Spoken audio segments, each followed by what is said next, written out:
So do you guys remember the H.G. Wells book, War of the Worlds? It was actually an Orson Welles radio drama that scared the living out of people.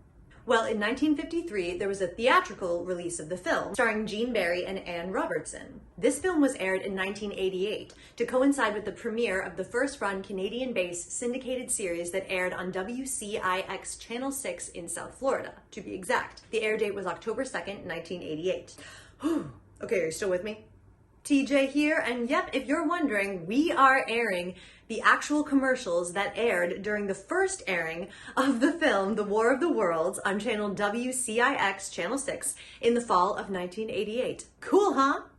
Just as a quick reminder, we here at RetroCirq are on Patreon. That's right, we are completely self-financed, and so if you are able to give anything at all to help us glorious mimes keep the retro party going, we greatly appreciate it. You can also support us by purchasing from our Cirq merch store. You can check all of that out in the description box below. We have tons of links you can click on to patronize our channel and to buy cool stuff. So get to it. Please note, we never profit off the commercial breaks you see on this channel.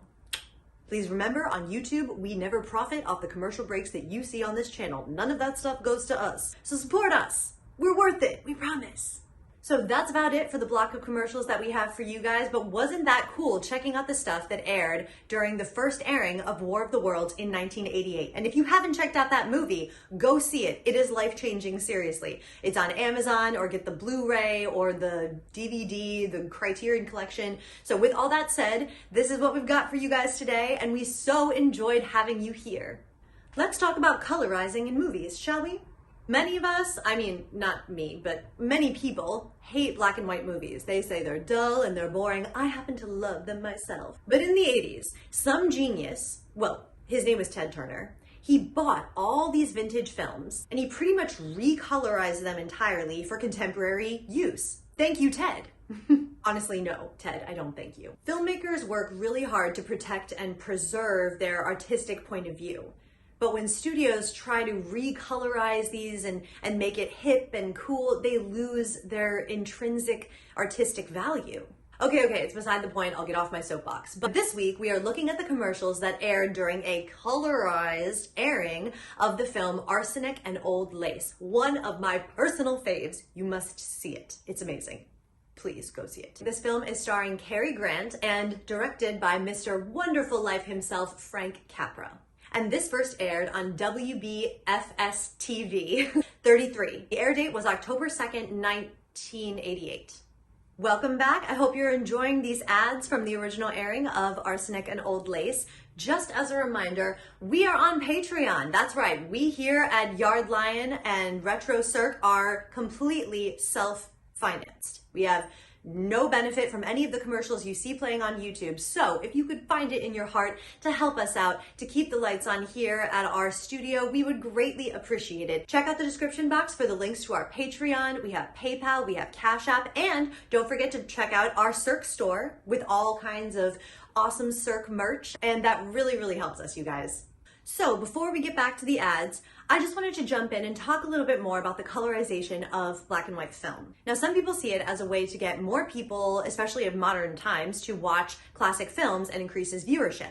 That would be Ted Turner's point of view, I assume. Other people, like me, see it as a disrespect to the artist's point of view. I mean, that's my truth. What do you guys think? I mean, I just want to know your opinions. I want the conversation to continue here. So leave us a comment. Let your voice be heard. I want to know what you guys think. Do you think about this at all? And would you be more willing to watch a movie if it wasn't black and white? Like, would you be more interested in watching a classic, retro, vintage something if it was in color? And why? Why do you think that is? Have you ever thought about why you might respond better to color? I mean, I know we're all used to color because obviously everything's in color, but what is it about black and white that you maybe would not like? I was doing some research on this and I found a lot of debate online about whether or not people prefer black and white to color. And on a message board about this, I would like to share a post by James J. Kelly III. He is the inventor of hexacube dice. So, hashtag shout out to James J. Kelly. He definitely shares my thoughts. He says, if the movie was designed with any attention to the composition of frame and lighting, those elements were designed with black and white in mind. There are some movies where there is little art in these elements, but these are almost certainly bad movies that will not benefit from colorization. Some would argue that many or most audience members do not care about the subtleties of cinematography and are just more comfortable with color movies. There is no reason that such a person should be watching old movies, when new ones will probably just satisfy them more. Colorization is a gimmick that solves a non-existent problem. Thank you, James. So let us know what you think. Do you feel the same way? Do you think that it's a disrespect to the artistic value of a film? I do. Let me know though. Comment. I would love to hear your thoughts. Okay, so that wraps up my rant and all of our commercials for Arsenic and Old Lace. And if you guys haven't seen the original film, go and watch it. It's amazing. Seriously, it's one of my favorites. And we will be wrapping it up here very shortly. Stay tuned.